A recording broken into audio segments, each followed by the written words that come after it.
and gentlemen, you are more than welcome to this lovely episode 56 of the Coffee at 11 show, brought to you on Monday morning, brought to you by wigwam.ie SME Peer Support. Delighted to have you all here, and delighted in particular to have my special guest, Mr. Kieran Linehan. I'm going to ask to say hello and to show us your coffee mug. Cheers with your coffee mug, please, Kieran. Well, I've brought two. The first thing is the branding. Very important. Never ever miss an opportunity. But I felt I had to show this one. I don't know if you can see that. My 21st birthday in lockdown. I thought that was so apt. Our eldest was 21 last month. So it was a very, very muted little birthday party in our house that night. He still claims he's going to have a big celebration when this is all over. But I thought I'd have to show that one off.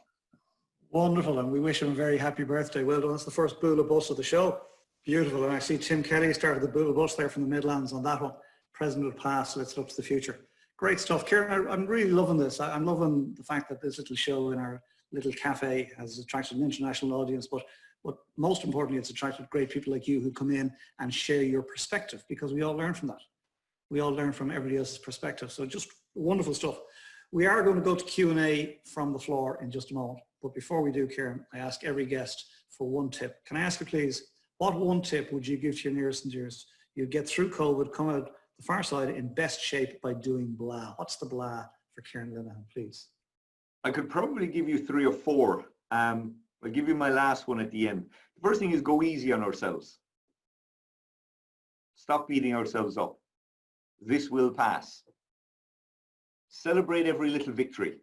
And that might be just getting from one side of the day to the other. Or it might be a new contract. For me, every victory is valued from 10 euros upwards. It doesn't have to be 100 grand.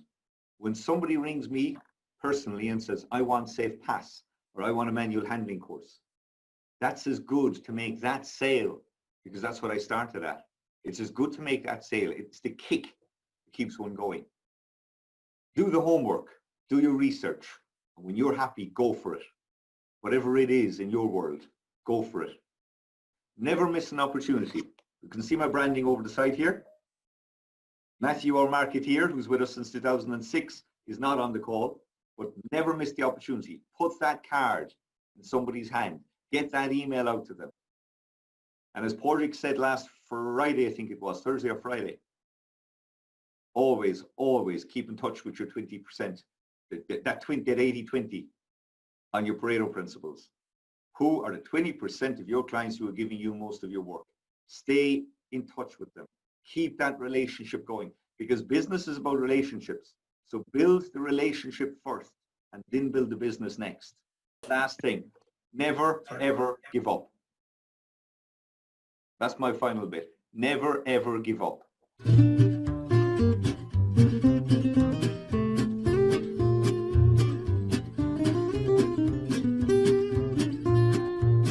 Ladies and gentlemen, you are more than welcome to another episode. This is episode 57 of the Coffee at 11 show, brought to you by wigwam.ie SME Peer Support. And I'm delighted and excited to have you here and to have my special guest, lovely young woman from the Principality of Cork, who's joined us. She's going to regale us with an amazing story. Christine, you're very welcome. Will you try and show us your coffee mug or cup, please? Thank you very much. Cheers, everyone. Indeed, cheers to you, Christine, and lovely to have you here. Thank you for joining us this morning. You're one to watch, young lady. Right, if you don't mind, Christine, you wrote a beautiful letter to your 14-year-old self. So I am going to read it in a letter form, because what I did was I wrote a letter to my 14-year-old self, because I was thinking back in how far I'd come. And I thought at 14, again, it's a very impressionable age. You're surrounded by different types of men, women, you're curious, you're discovering about life and all that. So I remember being 14, and even before I was 14, having the little bit of uncertainty that I felt I didn't fit in, or I felt that I might have been, I wasn't particular to a group. Like everyone has a group, but I would mix with everyone and anyone, which I found strange. But now I appreciate it so much because I have groups everywhere. It's great crack. So I wrote myself this letter to basically tell myself how amazing life has been and not to be worried. So I'm going to read it now. Dear Christine, congratulations. You did it. You found your place. You found where you were meant to be and doing what you were born to do. As a child, you dreamed of being on stage. Ever since your performance as Little Red Riding Hood, you dreamed big dreams. Congratulations. Your powerful inner strength and determination has guided you exactly where you were meant to be. This stage is much more meaningful than any of your drama performances though. This stage is on display every day. You are performing a show that others only witness because this, my beauty, is your life. It has not been easy. It has not been the fairy tale you had imagined. The dress rehearsals were extremely hard. They hurt so much at times. But guess what? You still found a way. You always looked for an alternative script when the one you were given went sour. When the knights in shining armour turned out to be tinfoil covered bears, you still managed to love them. You gave every piece of your heart to all the bears and all the beasts. And even when their supply from you ran dry, you still shined like a diamond. Little did you know how well prepared you were for the next script. During this beautiful, dramatic, explosive, and at times improvised performance, you were blessed with two gorgeous, precious jewels. They are your children, and they bring more magic and memories and moments than you can ever imagine. Every day with them is supercalifragilisticexpialidocious. At times, life can feel like Dory in the big open sea. But like Dory, you just keep swimming. And like the genie said in Aladdin, today's special moments are tomorrow's memories. Another encounter with a masked and heavily wounded wolf set you up for your big break. When the hungry wolf was still hungry and needed to feed, you set him free. You danced on a dark black stage that slowly became extremely bright. It lit up one twinkle at a time while you embraced this new script. Yet again, showing your resilience, your strength, your determination, your love, and your level of self-compassion. You have no idea of the beauty, the radiance, the glow, and the light that you give. One final blast from an unexpected, silent villain that was hiding in the wings a lot longer than you knew, knocked you to the ground. This was an invisible black energy that tried to physically suck you dry of your sparkle. But even when you physically couldn't fight this dark, invisible force, you did something more magical. You made friends with it. You allowed it to sit within you, and within a short few weeks, your light quickly dimmed that shadow. You see, Christine, you're a rare, precious jewel. You have your own unique colour and your own unique light. One of the most powerful things to remember is no is a full sentence. No thank you adds some kindness though. I want you to maintain your sparkle, build your protection skills, and know that you are beautiful just as you are, and you're going exactly where you're supposed to go. So in all the scripts you have been handed, you have gained extensive experience. You have battled your own invisible dark enemy long before Corona. Stepping forward, you're embracing a very fulfilling, determined, powerful performance. No lights are required because your stage is already lit. Remember your purpose. You are not here to feed any wolves. You are teaching the wolves to love themselves enough to want to feed together. Thank you for listening. No words, no words. Thank you. Excuse me. Thank you. Thank you for that. Thank you. Thanks, Colin. Truly beautiful. Truly beautiful. Yeah. Right. Where do we go from there? Right, Christine Duff. We're going to go to Q&A from the floor or comment from the floor in just a second. Before we do, I'm going to ask you for one tip. What would you tell your best friend? How would you get through COVID, come out the far side in best shape by doing blah? What's the blah for Christine Duff, please? Okay.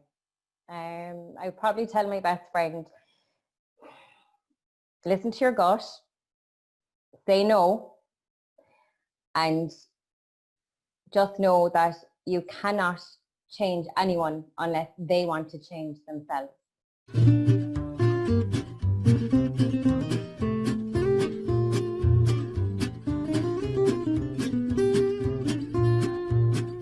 Ladies and gentlemen, you are more than welcome to this episode 58 of the Coffee at 11 show, brought to you by wigwam.ie SME peer support. Delighted to be here, delighted that you've chosen to join us, and I'm delighted to welcome to the cafe my very special guest, man I've admired for some years, Stephen Brown. Stephen, please say hi and show us a coffee mug if you have one.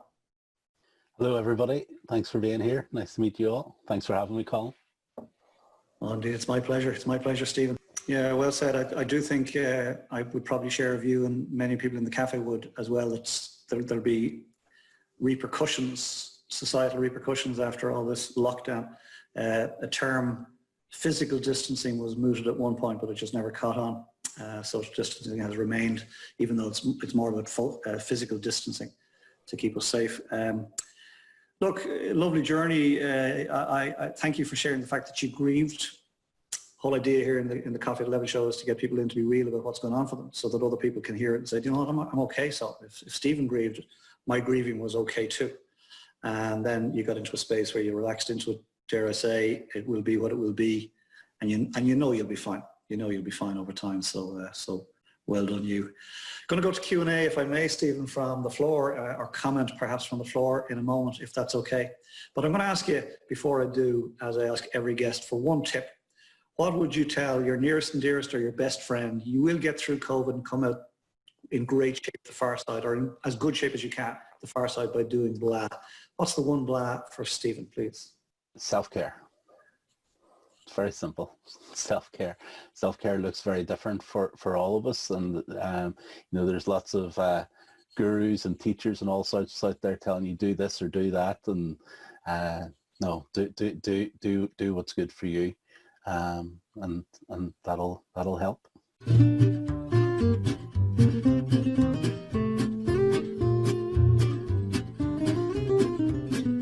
Very good morning. You are more than the Coffee at 11 show, episode 59 of the Coffee at 11 show, on this beautiful but windy Thursday morning. And I'm delighted that you've joined us and are here to meet my special guest, Angela McGlanahy, who's joined us from Donegal town. Angela, you're more than welcome. Please say hello and show us your coffee mug, please.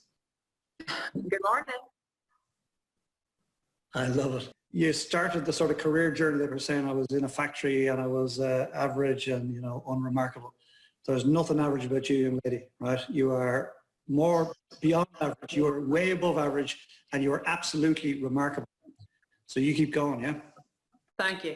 Right, we're going to go to Q&A from the floor, and I am going to invite Kathy in just a moment. Kathy is going to zoom in for a conversation with you from New Hampshire, if that's okay. And before I do, Angela, can I ask you for one tip? Your nearest and dearest, your best friend, what would you tell your nearest and dearest or your best friend? You will come out the far side of COVID in great shape by doing blah. What's the one blah for you? Looking after yourself. Like, I mean, it's very simple, but like, get out into the fresh air, even if it's only for a walk, even if it's only to sit into your garden. The first few weeks when lockdown was on, I was eating too much. I wasn't doing enough training. I just felt like crap, basically. Once I started getting back out training and eating better, it's like a complete mood switch. It really, like, food and fresh air and exercise are like so underrated for your mood. And so many people, I just want to squeeze them sometimes and just say to them, you know, if you would just give yourself the best chance that you can.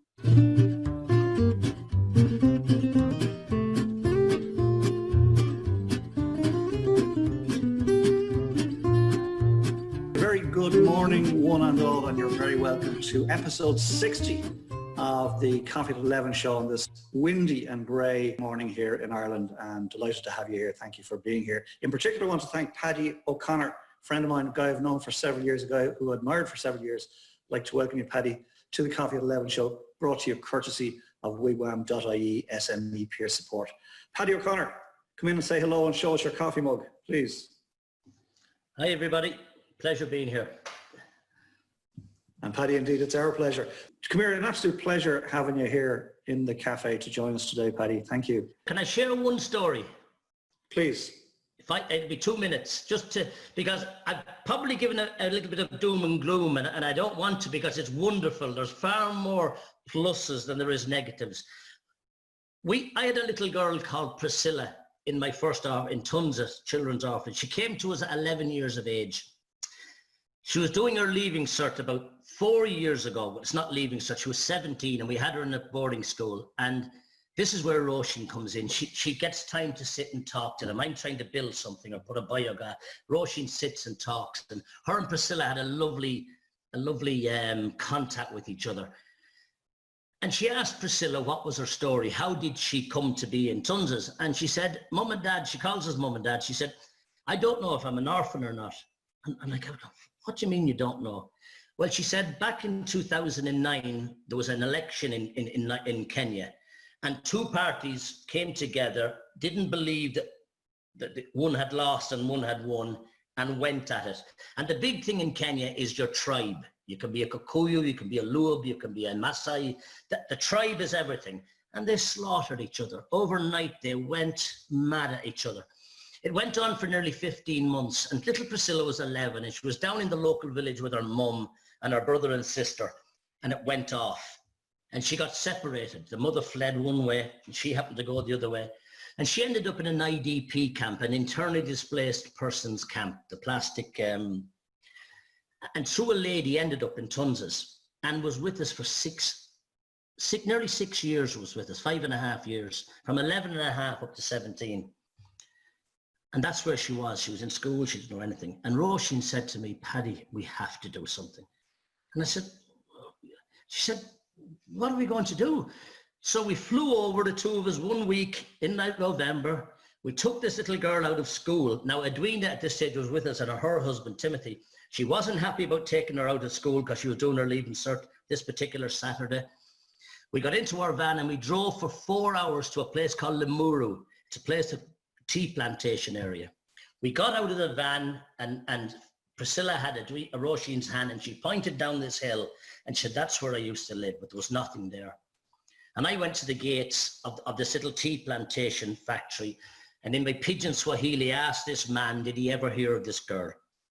And he hadn't. And I said, is there anybody 6 years or more in this factory that might have heard of her? And he said, no.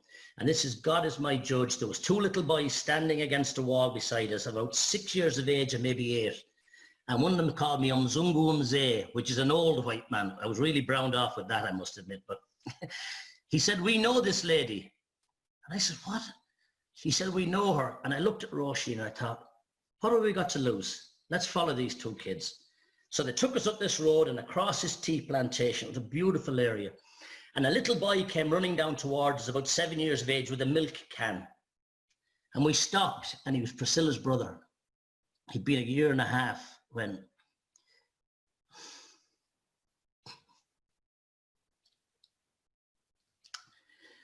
we followed him anyway, up this route. And we came across a load of tin shacks.